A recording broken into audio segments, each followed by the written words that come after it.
Some might ask, I would hope not, but some might ask, why would we have such a program at the American Jewish Archives? Well, there are many reasons, but I'm going to read something I love to tell students when I read it some years ago in Dr. Heschel's book that she published, a collection of her father's essays, which some of you probably know about. It was published, I think, in '99, called Moral Grandeur and Spiritual Audacity. That term, I guess, used long before Mr. Obama picked it up. Right. And at any rate, in the introduction, Dr. Heschel says that when her father came here, it was not easy. This is true of so many of those who came as immigrants at that difficult time and who came to teach.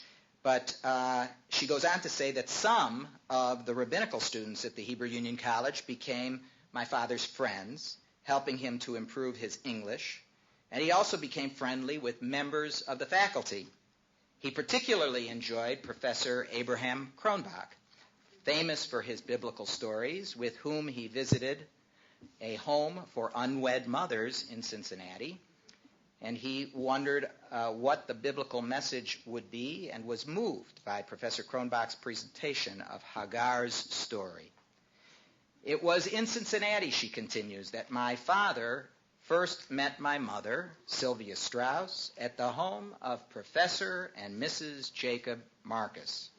My mother, a concert pianist, had come to Cincinnati from her hometown of Cleveland to study with Severin Eisenberger, and that evening she was asked to play the piano at Dr. Marcus's house. Some of you know Dr. Marcus's wife was a singer, an operatic singer. And so that's how the story began in terms of Susanna Heschel. And right over there at 401 McAlpin. So Susanna Heschel is the Eli Black Professor of Jewish Studies at Dartmouth College. Her scholarship focuses on Jewish-Christian relations in Germany during the 19th and 20th century, the history of biblical scholarship, and the history of anti-Semitism. Her numerous publications include Abraham Geiger and the Jewish Jesus, published by University of Chicago Press, which won a National Jewish Book Award and Germany's Geiger Prize. She is the author of over 70 articles and has edited several books, including Moral Grandeur and Spiritual Audacity, the volume I just showed you on her father's essays. Professor Heschel has held visiting professorships at Princeton, University of Cape Town, the University of Frankfurt, and since 1999 she has served on the Academic Advisory Committee of the Research Center of the United States Holocaust Museum Memorial Museum and on its subcommittee on archival materials and publications. She is the recipient of many grants and awards. She was a fellow at the National Humanities Center in 1997 and 98, and 2 years ago she received an honorary doctorate in humane letters from Colorado College, and this spring she will be receiving an honorary, was it this last spring? This last spring she received an honorary doctorate from a Protestant seminary in Germany.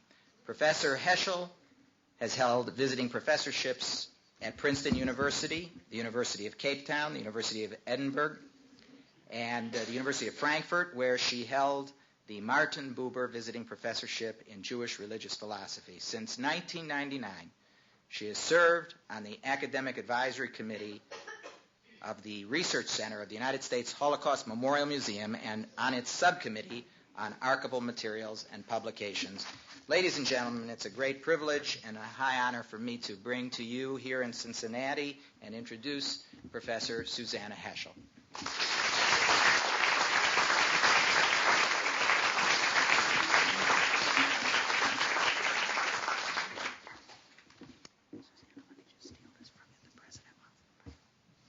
Thank you very much. Thank you all of you for coming here this evening. I thank in particular Senator Sherrod Brown, who is an extraordinary person, and of course representing a wonderful state, the state of Ohio, where I lived so happily for so many years and regret having left. But I admire Senator Brown so much, and I think it tells us something not only about what a fine person he is, but something about our community, too, that we have a senator who is so concerned with issues of theology, of Jewish-Christian relations, and of the moral commitments that all of us need to take, especially at this time. I want to also extend my gratitude to Gary Zola for organizing this event, and my thanks, too, to Lisa Frankel. I thank, too, Brooke Hill from Senator Brown's office for calling me initially, and I'm beginning this, organizing tonight's event. I'm very much looking forward to the comments by Bishop Brown and also by President David Ellenson. And I also want to say how happy I am to be with my good friends, Margie and Michael Meyer. But most of all, as you can imagine, it means a great deal to me to come here to express my unbelievable gratitude to this institution. What an extraordinary institution this is. Hebrew Union College saved my father's life. I grew up always with a sense of tremendous respect and admiration and gratitude that was imbued in me by my father over and over. Gratitude to the college, gratitude to President Julian Morgenstern for his courage and for his persistence. A persistence that was very difficult in those days, as you know, and Professor Michael Meyer has written about the efforts of President Morgenstern to obtain visas to save the lives of Jewish scholars from Europe. And I believe that you were given a copy of his very important article, which is a tribute to this college. What can I tell you? I'm so grateful to you. I'm so grateful to this institution. My father came here all by himself, and it was a very difficult time for him to live here. His mother and 3 of his sisters were in Europe, and he tried desperately to rescue them. He didn't know what was going to be. He was trying to learn English. He was all alone. He had a room in a dormitory. He had a little refrigerator and kept cottage cheese. The students would teach him Hebrew. There was a Rabbi Drews who told me how they used to go into the swimming pool that was here and learn some English words. But you know, my father also told me how he was struck by the English language and what it said about America. When he went into a post office, he said, the first time, and he bought some stamps, and he said to the woman, "Thank you." And she said, "You are welcome. You are welcome." He remembered that so many years later, what that meant to him to hear that. And of course, yes, thanks to the Marcuses, he met my mother, who was also an Ohioan, by the way, and grew up in Cleveland. So we have very strong roots here. You know, my father came from the Hasidic world in Poland. He was descended from many Hasidic Rebbes, as you know. He was deeply proud of that heritage, and there were times when he was almost in despair, never in despair. It's forbidden to despair. But almost. He came close, and he always would say, remember your heritage. Remember who your ancestors were. My father said that he grew up in Warsaw surrounded by religious people, but he said he was surrounded by people of religious nobility. Isn't that an extraordinary phrase? Religious nobility.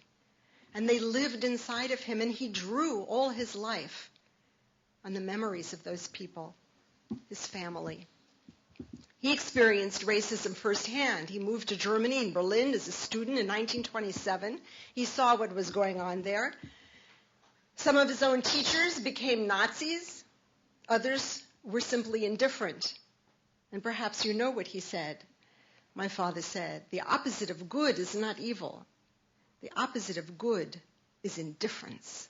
Indifference. My father was involved immediately when he came here trying to help refugees, but he said no one would listen to him. He gave an interview to a Yiddish newspaper in 1963 to the journalist Gershon Jacobson, and he described what it was like living here in Cincinnati during the war. No one listened to me, he said. I was a refugee. I met with prominent people in Jewish communal affairs. I told them the Jews in the Warsaw Ghetto live with the belief that American Jews are not resting. If they knew about our indifference in Warsaw, they would die from despair. He went to a conference of rabbis. He went to meetings of Jewish organizations. They have to do something. But they had other things on their agenda: Israel, fascism, financial issues. What did you do then? Gershon Jacobson asked him. He said, I went to Rabbi Eliezer Silver's synagogue in Cincinnati. I recited Psalms. I fasted, and I cried myself out. I was a stranger in this country. My words had no impact. When I did speak, I was shouted down. I was called a mystic, not a realist. I spoke to my students in Cincinnati, but I had no influence on the Jewish leaders. I'm guilty. I can't rest. My father was a person of great passion, and he also had a rare gift for being able to articulate things that we find very hard to put into words, but that we sometimes long to communicate to others. And sometimes I think when we read his books, we have the feeling not just that we're reading him or we're trying to understand him, but I think people have the feeling that he understands us. It's not just that we know him, he's speaking to us. There is a kind of quiet intimacy that my father is able to create, an intimacy that I felt with him also when I was growing up as a person. He would know people. So many people said, I felt he was like a father to me. People could confide in him. I could confide in him. And he understood. I was always amazed at how he understood, how empathic he was. I have to tell you, my father was never moody. He was never withdrawn. If you got mad at me as a child, he told me, and that was it. It was over. And I was so amazed when I grew up and went out into the world, and I would meet people, and somebody would be sulking, and I would say, what's the matter? And they would say, nothing. I said, one thing I had never experienced that. I didn't know. But for my father, what was important always in his writings, in his work, was that we should understand religion on its own terms, not through sociology, psychology, fields he really did not like at all, or even philosophy. So these fields translate religion into their terms. But how do we understand what it is to be a religious person? And in many ways, I think that was the center of his agenda. He came from people of religious nobility. How could he explain to the West, to the scholars of religion in Germany, what that meant?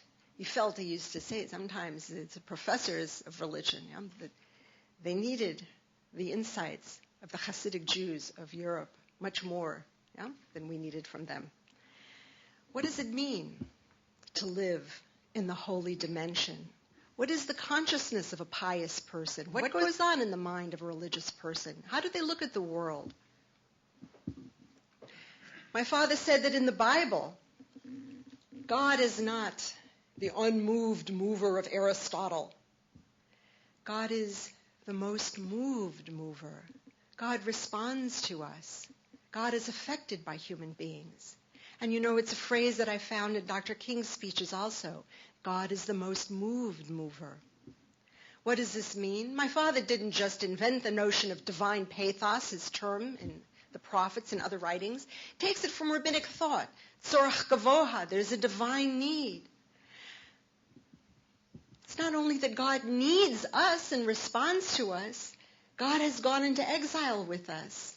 God needs to be redeemed from this world, redeemed from human mendacity, redeemed from people who don't allow a spark of divinity in this world. What can we do to redeem God? What is the Kaddish prayer? Let there be more holiness. Let there be more of God in this world. Now, what's important also for my father was not only that we cultivate our inner sensibilities to an awareness of God, our inner sensibilities. He begins his books not with proofs for the existence of God. He begins by asking, what is it to be a person? What are experiences of wonder, of awe? What is this? Explore yourself. He used to say, if you want to know God, sharpen your sense of the human. But that wasn't enough just to be emotional, to have passion, to explore oneself. No, for him religion was to be challenged. To be challenged was crucial to having a sense of significance, of significant living. What is it to be a person? to have a sense of being required, of being needed. He felt challenged. He felt, he said to me, that he had to go beyond the life of a Hasidic Rebbe. He was expected to become a Hasidic Rebbe in Poland. Everyone expected that. All of the generations had been. But he felt, he said, the world needed something else. They needed something else from him. And that he felt was our obligation. What does the world need from me at this moment? What can I do? What should I do? Often we forget to ask that question. What can I do that's significant with my life? How can I even begin to ask that? Where is the significance? Well, he says, you're reminded in prayer. Prayer should give you a sense of significant living, of asking the right questions. Prayer, he said, should be subversive. Subversive, which is a strong word to use in the 1960s. Subversive, when you walk out of the synagogue or out of church, you shouldn't pat yourself on the back and say, what a good person I am. I went to the synagogue this week. On the contrary, he said, you should walk out of the synagogue and feel, I'm not living up to what I should be. I'm not living as well, as deeply, as profoundly, as importantly as I should. Prayer should shake us out of our complacency. A religious person, he used to say, can never say, I'm a good person. No, because a religious person is always dissatisfied, always critical. My father was very critical. He always was go and give lectures to rabbis and tell them what they didn't want to hear, but what he felt they needed to hear. Jews, he said, are messengers who have forgotten the message. What is the message? We worry a lot as Jews nowadays about political issues, security issues. We worry about Israel. We worry about anti-Semitism. But what is our message? What do we stand for? And what's the challenge? And over again, my father said, there are challenges that we're called on to meet. We're given problems in this world, but we're also given the strength to meet those challenges. Inequity, injustice, helplessness, suffering, callousness, oppression. There is an awareness, he says, that there's an expectation of us. Expectation and demand. That's what produces meaning in our lives. We should feel a sense of indebtedness for the gift, the greatest gift, the gift of life. My father's last book was a study of a Hasidic Rebbe of the 19th century, Menachem Mendel of Kotsk. And the Kotzker always insisted, don't deceive and don't imitate. Don't deceive means don't deceive other people, but also don't deceive yourself. And don't imitate yourself. The Kotzker used to denounce pious Jews for trying with all their might to preserve Jewish tradition. He said, does a custom become holy just because it's old? You know, Jews sometimes view Orthodox Jews as the only authentic Jews, who want to live like their grandparents and great-grandparents in Europe. There's a little epigram, innovation is forbidden by the Torah. Don't make any changes. Stick to the old ways. You know what my father said about that? He said that was spiritual plagiarism. You can't live your Judaism the way your grandparents lived it. You can't live in that way. Judaism has to be authentic to your generation and its problems. Spiritual plagiarism, he said, means a loss of integrity, a betrayal of yourself. Judaism, he says, is a religion of dissent. Inherent in all religion, he writes, there is the peril of stagnation. But what's settled, established, can easily become foul. We have cliches. People become obstinate. There's no more spontaneity. It's just habit and routine. Acts of dissent, he says, are acts of renewal. Religious people have to voice and appreciate dissent. Dissent, he says, is indigenous to Judaism. Think of the prophets. Think of Hasidism. Jews, he says, persist in their dissent, both from Christianity and from Judaism. And that shows us a spiritual loyalty that Jews have to act in dissent. My father could never separate religion and politics. You can't be a religious person and be disengaged politically.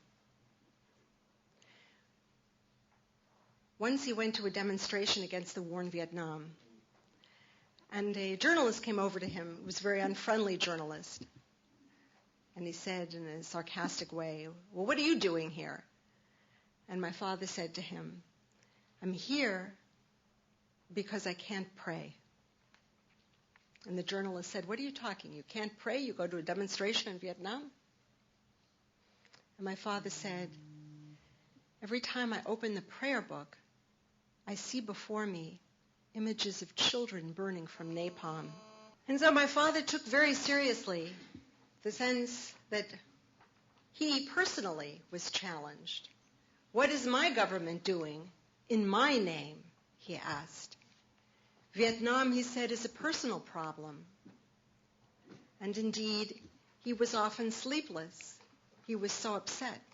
He was so upset at the My Lai massacre when he got the news. And he was additionally upset that the news of that massacre was broken by journalists and not by chaplains, the people he had taught. You know, in some sense, people ask me, what were the political debates in your home growing up? In some sense, it wasn't really political, because political problems were moral problems, grave moral issues. That's how they were discussed in my home. And that was the message. A political issue is a moral issue, a religious issue.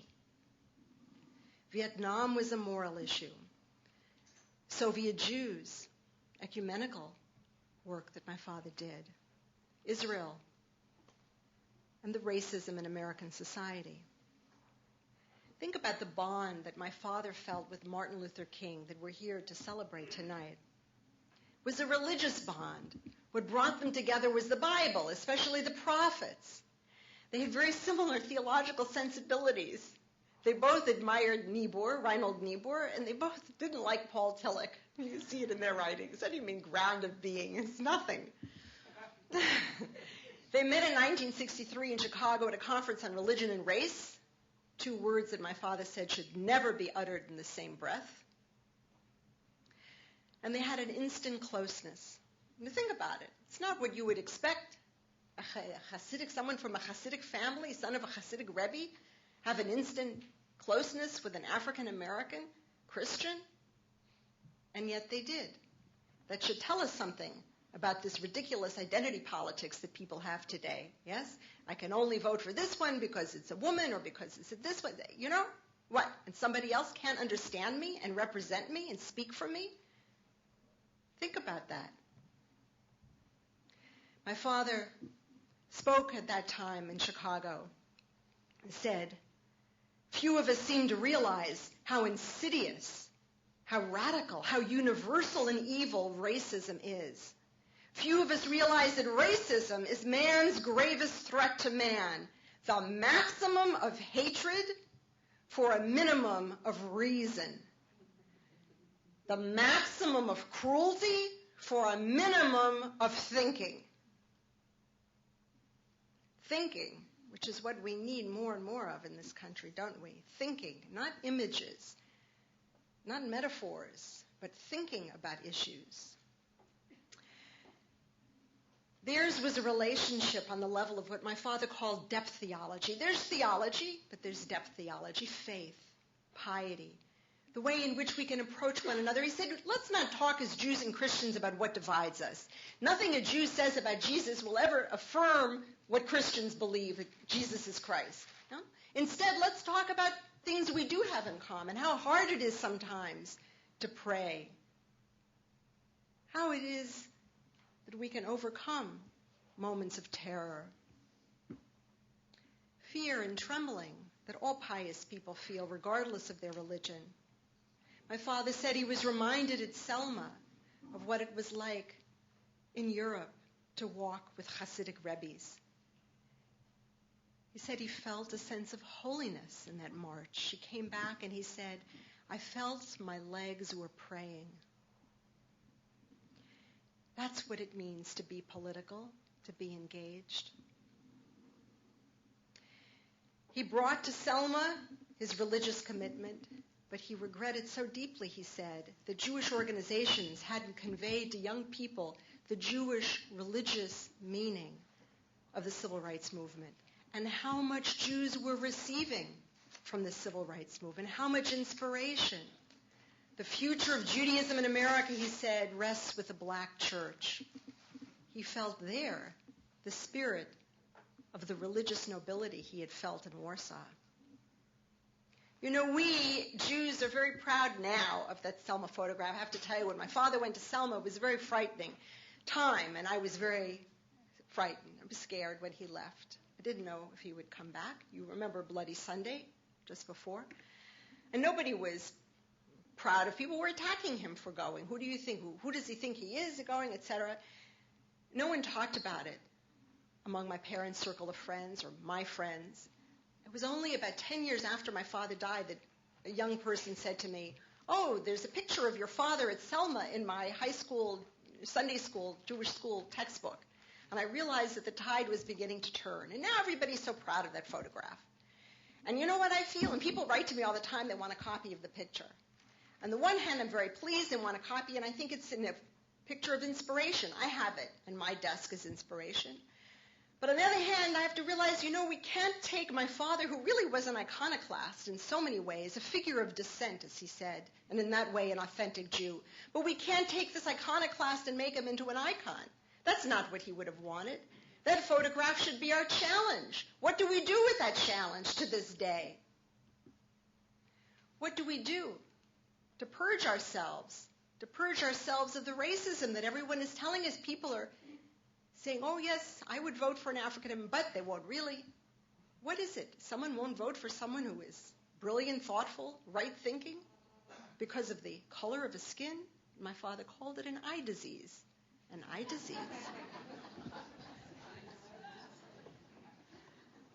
We can't rest with Selma.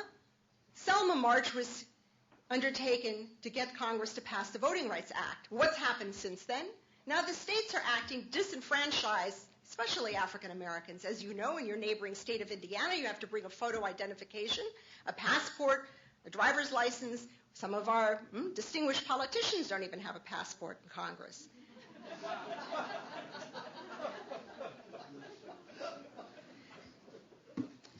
In Indiana, there are over 4.5 million people able of age to vote.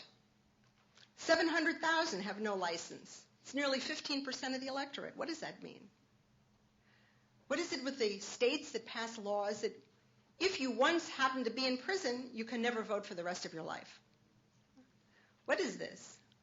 And go and get a government photo ID and pay money for it? And how are you going to get the driver's license bureau anyway if you don't have a car? I hope that that picture is a challenge, that it remains a challenge for generations to come, and that we remember also the moments of inspiration. I remember just 10 days before Dr. King was assassinated, he came to the Concord Hotel in the Catskills to speak at a convention of conservative rabbis. They were honoring my father. And after dinner, we all gathered in a large hall, and Dr. King entered the room, and 1,000 rabbis stood up and linked arms and sang, "We shall overcome" in Hebrew. It was a wonderful, wonderful moment. Those were glorious moments. Moments when Jews did remember. We were messengers who remembered our message. We were inspired by our own message. We were inspired and happy and proud to be Jews. Look what we were accomplishing. We were thinking beyond ourselves. And that, I think, is also extremely important. My father came out of Europe, came out of a Europe that was seeking to kill him. Imagine what it was like for him. Some of the most distinguished Protestant theologians in Nazi Germany were calling for the Old Testament to be eliminated from the Christian Bible because it was a Jewish book. And then there were others who said, no, don't take it out of the Bible. It's not a Jewish book. The Old Testament is actually an anti-Jewish book. It's a good anti-Semitic book because the prophets are always denouncing Israel. So we should keep it in the Christian Bible. A Nazi can have the Old Testament. Jesus was an Aryan. Clear? Not a Jew, an Aryan, yeah? Yeah. And a Nazi. And Hitler was doing Jesus' work. That was the Christian environment in which my father lived. And then he came to this country. And he met people like Reinhold Niebuhr, and John Bennett, and William Sloane Coffin, and Martin Luther King, and W.D. Davies, and so many other extraordinary people. He could have turned away. He could have said, I'll have nothing to do with a Christian, easily. And one could understand that logically after what he had gone through, what he had seen. But he didn't. I want to say something about that. My father was different from many other Jews of that era. He never reproached Christians. He didn't write about the anti-Semitism of Christian theology. He could have, but he never did. He didn't talk about it. He didn't have to talk about it. Because by being a religious Jew and by remembering that message, just in his sheer being, without saying a word, Christians who met him encountered their conscience. He didn't have to say it. They knew. And it was extraordinary when I think back of those days and the Christians who would come to our home. What's extraordinary was that Christians who met my father discovered that they could learn something about God from a Jew. That hadn't happened for 2,000 years, not since Jesus. They experienced the Sabbath in our home. They came Friday night. They came on Shabbat afternoon for tea. They listened as my father prayed, and they found themselves brought to a deeper level of their own spiritual Christian lives. The nuns who came to our home for a visit seemed to be on a kind of pilgrimage, coming home to the Judaism that was the womb of their own religion. And they discovered that Judaism was not about legalism and narrow-mindedness and something very old and should be discarded. No. They knew my father, and when they knew him, they also realized that they couldn't possibly deny that my father, too, would be welcomed into heaven. And you have to realize what a theological earthquake that was for Christians. What strikes me is that my father had no cynicism, no resentment. His was never a politics of exclusiveness, worrying just about Jews.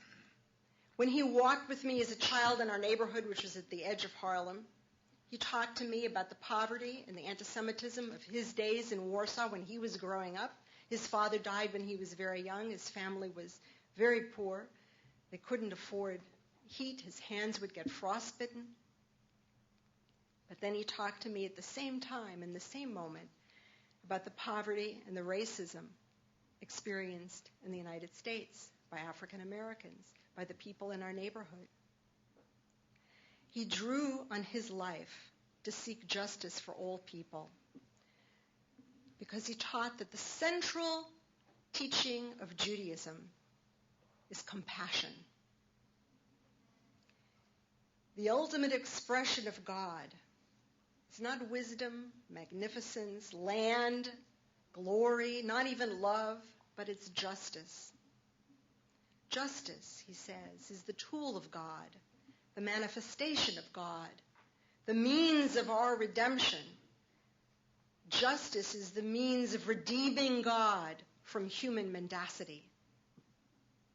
It's not just about justice for Jews, for Gentiles, for human beings.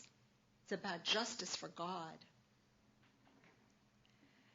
I think we have today in this country a yearning for redemption. And I think it's deep in the history of this country, that yearning. We have a yearning to be freed from corruption, to be free of bias, to be free from mean-spiritedness. I think we long to be people of religious nobility. We're inspired by my father. We're inspired by Martin Luther King because we want to be like them. We want to live like them. We're held back sometimes by fear of the unknown, fear of the future. We as Jews have lived in Christian Europe very often on the margins of society, looking in. And yet we also know as Jews that from that position we sometimes see better, see the truth. African Americans have played a similar role in the United States, and we know how alike we are. We know that marginality can be painful, but that it can also give us tremendous insight and originality. I look, for example, at Senator Obama's mother, and I see a good Jewish mother. A mother who pushes her son to study, to get up at 4:30 in the morning and get to the books and work hard at school. I see a mother who teaches good values, insists on good values. A mother who insists on sacrificing to help the poor even when she's impoverished. A good Jewish mother. I understand that mother. There are times when we don't want to hear the truth. My father used to say, William James, he said we have a will to believe, but in fact he said we also have a will to be deceived. We do, I think, sometimes have a will to be deceived. It's not only that some politicians are mendacious and lie to us. Sometimes we play along. We want to be deceived by them. We want to believe the lies. Some say that one candidate may be more experienced. Let's stick with what we know. But I wonder sometimes, are they actually saying, I don't want to take responsibility for the new, for the future, for what's different? The future is frightening, even when we desperately need it and can't avoid it. We want sometimes to hide from the world. And we can ask ourselves, do we really want health care for all people or just for ourselves? And I wonder, too, if that doesn't represent what my father described as idolatry. What is idolatry? He says, what's an idol? He said, an idol is any god who is mine, but not yours. Any god who is concerned with me, but not with you. And he said, God is either the father of all human beings or of no one. Either the creator of everyone or not. Idolatry, he said, is the inability to sense our kinship with all people. And what do we have today? An idolatry of the self. Those who want a government who takes care just of me, my needs, but not of all citizens. It's as absurd to say, I want peace for me. Peace has to be on both sides, or there is no peace. My father used to say, let's look at America from God's point of view. He always turned things upside down. What does God see? My father had an ancestor, the Apter Rav, a Hasidic Rebbe in the 19th century, Avram Yeshua Heschel of Apt, for whom he was named. And the Apter Rav, I found just a little fragment of a text where he says, we human beings anthropomorphize God. We image God in human terms. We speak about the arm of God, the finger of God. Yes? That's what we do. And then he says, but how do you think God looks at us? What would it be for God to imagine human beings in divine terms? What kind of an image? It's an almost unthinkable thought. How does God see us? What picture do we give to God to look at? My father said once in his book, The Earth is the Lord's, at Mount Sinai, Israel had a revelation of God. And in the days of the Baal Shem Tov, the founder of Hasidism, God had a revelation of Israel and could see the holiness that we're capable of achieving. What does God see in America? That we disenfranchise voters? That we have no health care for 40 million Americans? War, destruction, torture? Many politicians speak in the name of God and faith and morals. We have to speak in the language of truth and not confuse the two. Not all words of faith are true. But most important, truth and justice can never be subordinated to selfishness, lust for power, and the paralysis of fear. Like my father, I hope that we will never be manipulated by our fears, that we won't be pawns in the hands of fear-mongers who keep us from facing the future. I hope that we can muster our Jewish courage and face our challenges with the strength that God gives us. Because redemption doesn't come as a bolt from heaven. It wells up as a passion for justice. It's an insistence that we can't tolerate cruelty, that we can't turn away with indifference when we hear the blood of the innocent crying. I want to just conclude by saying something personal about my father and how hard it was for me when he died very suddenly in his sleep one night.